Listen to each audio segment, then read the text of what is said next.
عن بريدة رضي الله تعالى عنه قال كان رسول الله صلى الله عليه وسلم إذا أمر أميرا على جيش أو سرية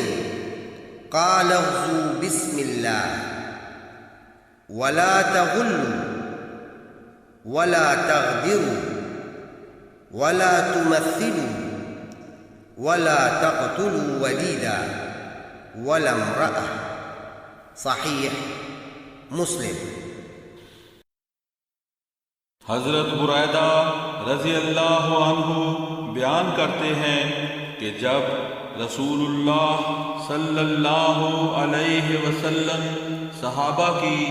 کوئی پارٹی جہاد کے لیے روانہ فرماتے تو اس کے امیر کو نصیحت فرماتے تھے